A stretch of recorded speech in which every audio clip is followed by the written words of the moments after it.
Nggak main-main, Denny Siregar bongkar faktor licik para penjual agama. Ditulis oleh tim redaksi jurnal dari berbagai sumber. Jika perkumpulan bejat itu semakin besar dan banyak pengikutnya, pemerintah Amerika kemudian turun tangan. Mereka mengepung markas David Koresh dan terjadilah perang yang menewaskan 80 orang termasuk si David Koresh itu sendiri.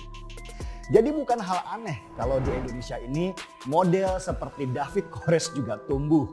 Hanya di sini supaya laku harus dibungkuslah dengan agama. Pegiat media sosial lewat laman YouTube 2045 menyinggung kebebasan dalam berbagai aspek. Denny menyampaikan, meskipun sudah puluhan tahun merdeka, ternyata sebagai masyarakat kita masih belum menikmati kebebasannya. Masih banyak orang yang terjajah dengan embel-embel predikat gelar, garis keturunan, dan lain-lain. Dan lucunya, mereka menikmati benar penjajahan itu. Bahkan sebagian dari mereka menganggapnya sebagai penebus dosa dan maksiat yang pernah mereka lakukan sebelumnya. Denny Siregar menyebut penjajahan spiritual model begini bukan hanya terjadi di Indonesia saja, bahkan banyak jadi di beberapa negara berkembang. Di Afrika contohnya, banyak sekali sekte-sekte pemujaan kepada sosok yang kemudian berkembang menjadi sebuah agama. Di India lebih banyak lagi sekte-sekte itu berkembang, biasanya berhubungan dengan tingkat ekonomi dan pendidikan seseorang.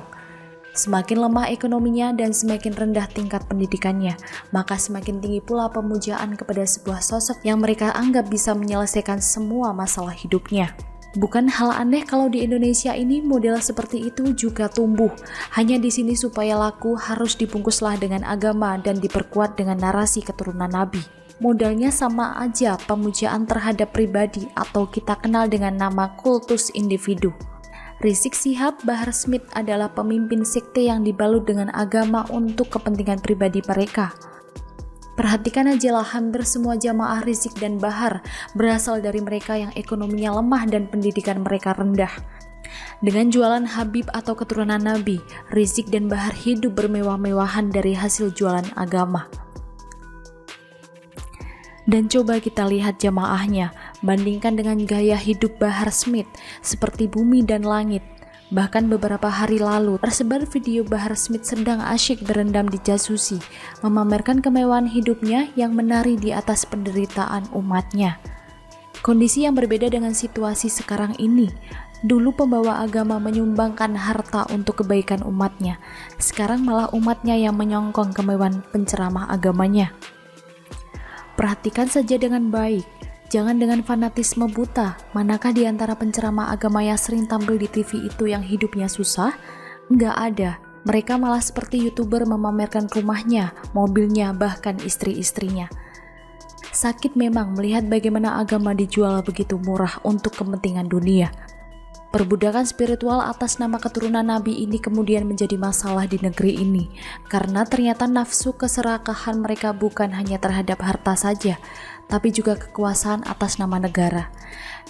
Demokrasi di dalam politik di Indonesia memunculkan para penjual gelar Habib itu, yang bersentuhan dengan dunia politik yang ternyata jauh lebih mewah dari sekedar pencari makan dari jemaahnya. Dan mulailah mereka kemudian ikut mencari makan di sana karena kebutuhan juga ada.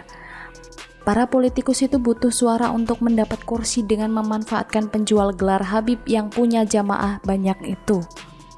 Dan disinilah kita sekarang. Ketika para penjual gelar Habib itu merasa di atas segalanya, merasa dibutuhkan, merasa penting dan merasa berkuasa atas nama agama yang mereka jual, mereka membangun persepsi bahwa ulama ada di atas negara. Dengan gelar tambahan sebagai ulama itulah mereka menambah jualan untuk ceramahnya. Ceramah sekarang bukan lagi berisi ajaran-ajaran kebaikan, tetapi sudah berubah menjadi panggung politik demi sorotan. Dan situasi inilah yang membuat terjadinya gesekan antara masyarakat waras dan masyarakat fanatik buta di lapangan. Gesekan inilah yang kemudian membangun stigma Arab Yaman, sebuah julukan rasis kepada keturunan Arab yang dibangun oleh citra jelek Rizik Syihab, Bahar bin Smith, dan banyak keturunan Arab lainnya yang jual gelar Habib untuk kepentingan perutnya. Dari situasi sekarang ini, bagaimana banyak sekali para penjual Habib bertebaran di mana-mana. Muncul juga mereka yang bergelar Habib untuk melawan fenomena itu. Mereka sebagai bagian dari Habib, malu melihat adanya orang yang merusak dan Habib dan mengacau di masyarakat. Mereka keluar dan mulai menyuarakan suara mereka dan bergerak di lapangan. Denny juga mengungkapkan bahwa dia sebagai seorang muslim menentang keras orang-orang yang mengatasnamakan Islam untuk kepentingan perutnya. Harus seseorang yang beragama Islam yang bersuara keras terhadap oknum di dalam Islam. Karena kalau dia Kristen misalnya, dia bisa dibelokkan ke arah penistaan agama akan lebih rumit. Sebenarnya apa yang Denny lakukan dan banyak teman-teman muslim lainnya dalam melakukan counter terhadap oknum-oknum yang menjual agama. Inilah yang disebut sebagai pembela agama. Agama dibela supaya jangan dirusak oleh orang-orang mengaku memakainya.